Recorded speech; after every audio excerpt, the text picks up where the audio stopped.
Hey everybody, it's Kenny. Just wanted to show you guys a few things that my wife has been diligently working on ever since we've gotten the cow. She's always had a drive to learn how to do stuff like yogurt and cheeses. But when you do that stuff, you got to have an abundance of milk. So now that we got this dairy cow, we have an abundance of milk. I think we're getting around 2 gallons a day out of her, sometimes 3. And with it being so cold and everything, I think she's producing a little bit less right now. But check this out. Okay. That is our cheddar cheese. And she just pretty much takes the milk and cooks it down, and it becomes the curds and wheys that people have heard of in the little nursery tale rhymes. But then she separates it, strains it, and does that process, like the straining and flipping, for a while. And it's pretty cool watching her do it. But I mean, I don't know, that's probably like 5 pounds of cheddar cheese, and we're going to be putting that in the dry storage, letting that age, and then in I think 6 months or a year we'll be able to dig into it. And she's going to start doing some tinctures and stuff. So we got the Everclear back here for that. I know when we were in the workshop at the Homesteaders of America, they made tinctures out of it's called propolis, and it's like what the bees use to seal up the hive. But it's got so many different antimicrobial properties to it that it's actually like its own natural remedy for stuff.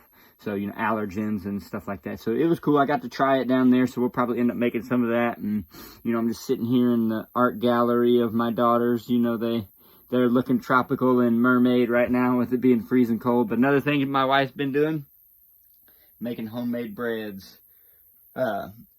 She has always loved making her bread and biscuits, and she just recently gotten some more books while we were up there in Virginia. We went up there for the Homesteaders of America for an anniversary trip, and she got to meet one of her like favorite people that she listens to and follows, like on podcasts and stuff, Melissa K. Norris, and she's got some recipes for some amazing biscuits. So if you guys don't know about her, look her up. She's like a 5th generation farmer, and she knows her stuff.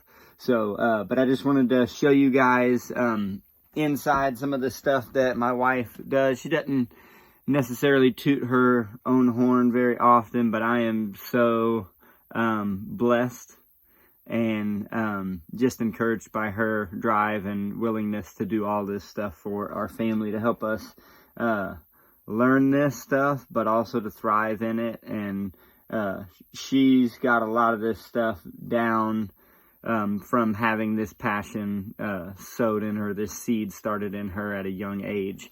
I'm coming along, and I like this stuff. I love providing. I love building and creating, and so it just goes right hand in hand with homesteading. I'm going to get ready and go over to the house and start working. She's going to be joining me later. This morning, we actually sent our oldest daughter off to the airport. She's going to Thailand to hang out with some people that we are friends with and that went to our church, but now they're missionaries over there in Thailand. And so it's really, really cool what she's going to go do. She's just going to go get to hang out for a month in between her waiting on the military and the contracts and all that stuff. It was a get ready, and now they're here till March. So we're going to keep just enjoying the time that we have with them, and we'll maybe catch up with her when she gets back and see if she's got any cool stories or anything that she wants to share. But it was interesting, her getting ready and having to get her visa and her passport and all that stuff figured out, and then wondering if the borders were going to be open or not. And she had to definitely jump through some hoops, so I'm glad that she's getting to do this. And it's going to be an experience of a lifetime for sure. So well, I'm going to go over to the house and get to work. I got some heaters running over there right now because we had, I think the water line for the washer froze up a little bit. So trying to get all that stuff unthawed, but just going to be trying to keep working. So we'll keep you up, and we'll touch base in just a little bit.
Don't know if you guys noticed in that video that I brought a piece of plywood over, then I took a piece of plywood back over and it looked like the same piece of plywood.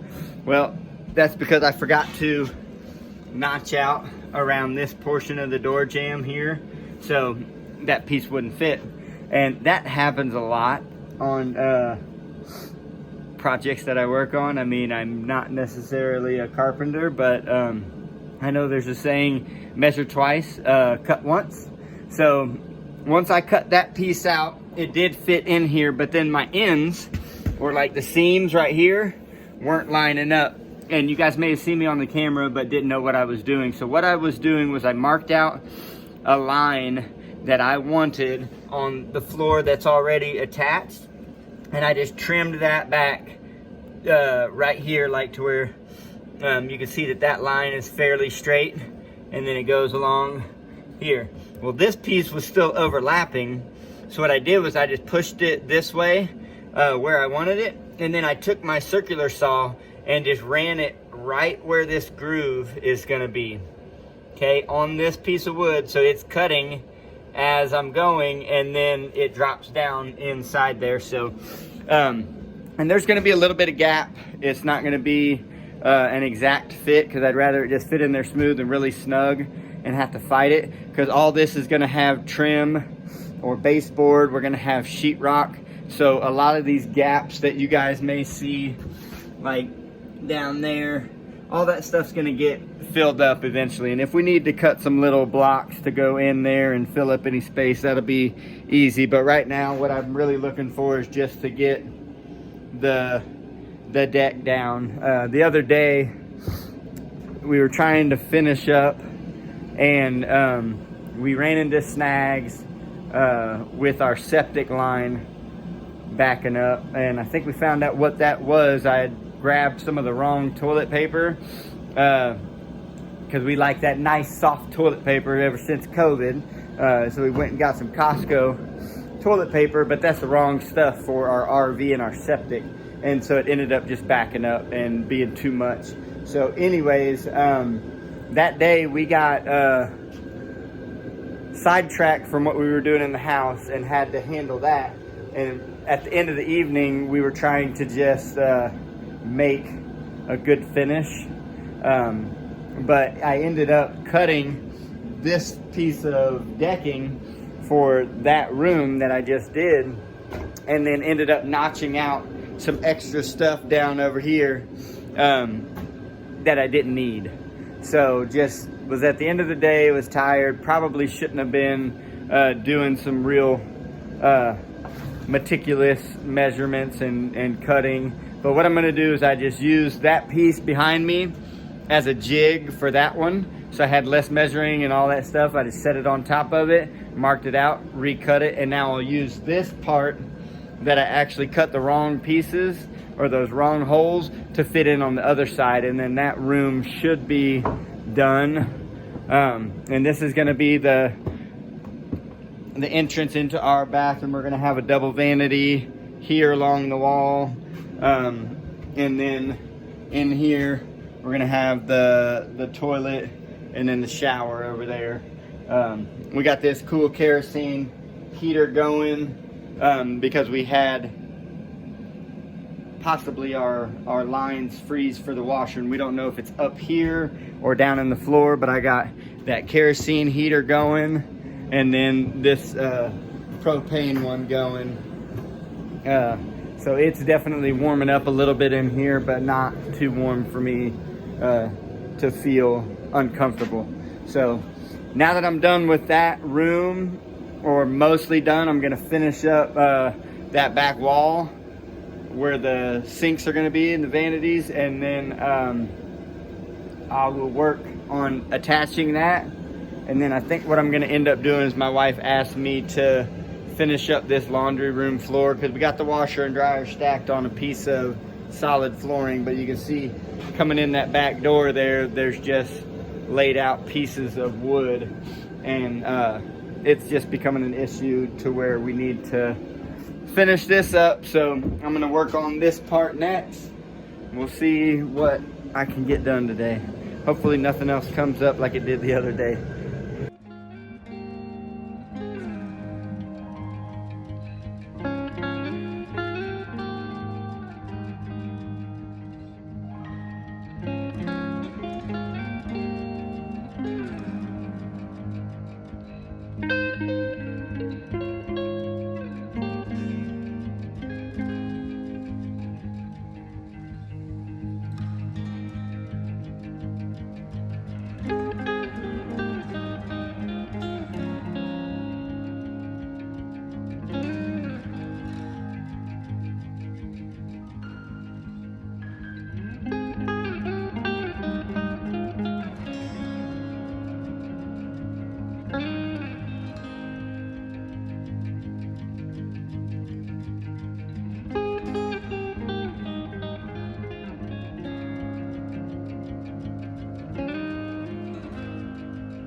Okay, so all in all, today so far it's going really good. Been working for a couple of hours, and we got the deck down in that laundry room to the back door, like I had promised my wife, because she's doing the laundry, and whenever she would drop stuff out of the washer, putting it into the dryer, and it would drop down in the insulation, that would just be a mess. But then I also, walking through the wall, got the rest of this floor done in here. And it's actually getting really, really warm in here, so I'm probably gonna shut these heaters down. The kerosene heater is definitely putting out a good amount of heat. And the propane one, I had to turn it down a little bit, but I got like a thermal shirt on underneath this, and I'm starting to sweat. So gonna do that real quick, and then I'm gonna come back and see about maybe finishing up the flooring. This is one of the back bedrooms for one of the kids, and so I got that right there to deck. And then I think Delana was gonna try to maybe get in here and do some insulation today, but right now she's loading up food in the root cellar, so we might go check that out too. I'll see where she's at in just a few minutes, and we'll catch you guys up before we close out. Look at that. Woo! Looks like dinner.